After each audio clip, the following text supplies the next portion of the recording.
ब्रह्मा विष्णु महेश्वर को त्रिदेव भाव आम जानी था। ब्रह्मा को सृष्टिकर्ता और विष्णु पालनकर्ता और शिव को संहारकर्ता बोली कहा जाए। विष्णु और शंकर बहुत मंदिर देखा मिले। विष्णु और शिव को लोक मैंने घरे पूजा करथांती, किंतु यही सृष्टिर रचना ब्रह्मा द्वारा होइथिला। संसार रे प्रत्येक जीवंकर निर्माण ब्रह्मा द्वारा ही होइथिला। किंतु आपण माने केबे थरे भाबिचंती सृष्टिर निर्माणकर्ता जे पूरा संसार को रचना करिसंती तांको काहेकि आमे पूजा करूना? सांग माने ब्रह्मा को काहेकि पूजा करा जाय नाही? जय जगन्नाथ सांग माने नमस्कार। मु सुचित्रा आपण मानको स्वागत करूची मोर आउ एक नुवा वीडियो को। आशा करूची वीडियोटी आपण मानको निश्चय भलो लागिथिबो। आ वीडियोटी जदि भलो लागला त लाइक करिवा को भूलिबेनी, शेयर करिवे, चैनल रे नुवा थिले सब्सक्राइब करदेबे, जेमती एमती आम नुवा वीडियो आपण पाखु नोटिफिकेशन चली जिवो। हां सांग माने चलंतु जानिबा काहेकि ब्रह्मा को लोक माने पूजा करंती नाही। पूरा संसार रे ब्रह्मांकर मात्र गोटोटी मंदिर देखा मिले। ता मध्यरु राजस्थान रो पुष्कर रे थिबा मंदिर बहुत पुराना एवं प्रसिद्ध अटे। पुराण रे ब्रह्मा को पूजा अर्चना करिवार कारण भिन्न भिन्न तथ्य रहिछि। पद्म पुराण रे वर्णित एई कहानीटी आज मु आपण मानकु कहिबाकु जाउछि।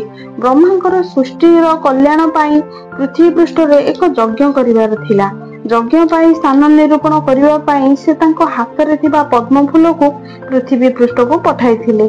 पद्म फूलटी राजस्थान रो पुष्कर ठारे पड़िथिला, जे एबे राजस्थान रो पुष्कर नाम रे परिचित। पद्म माटी पड़िथिबा जागा रे एक जलाशय निर्माण करा गला एवं ब्रह्मा एही स्थान को यज्ञ पाई ठीक करथिले। यज्ञ आरंभ होइथिला। यज्ञ पाई ब्रह्मा को पत्नी सावित्री उपस्थित नथिले। बहुत समय अपेक्षा करिबा परे भी सावित्री यज्ञ स्थल रे उपस्थित होई परले नाही। यज्ञ संपूर्ण हेबा पाई ब्रह्मा को पत्नी सेटारे उपस्थित जरूरी थिला। यज्ञर शुभ समय पाखे आसुथिला।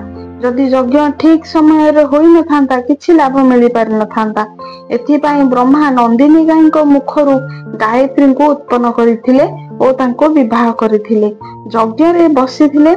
यज्ञ आरंभ हेबार किछि समय भितरे सावित्री आसी पहुंचीथिले।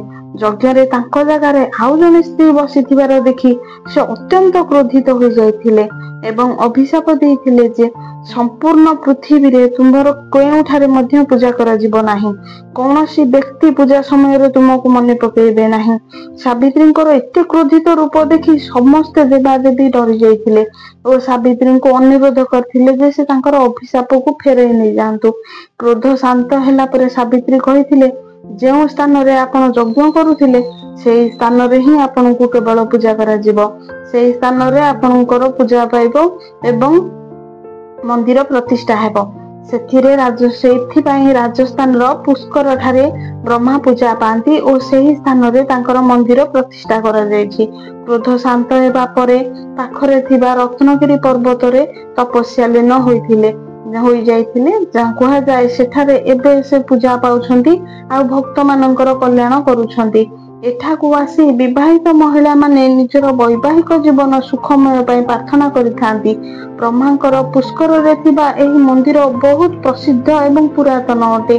पर्यटक माने बहुत परिमाण रे एठाकू आसंती एवं एही मंदिर एवं पुष्करिणी को दर्शन करी ब्रह्मांकर कृपा लाभ करिथांती। सांग माने आजिर वीडियोटी केमिति लागिला निश्चित भाव में कमेंट रे जणाइबे।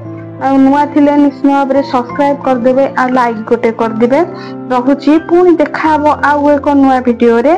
जय जगन्नाथ, नमस्कार।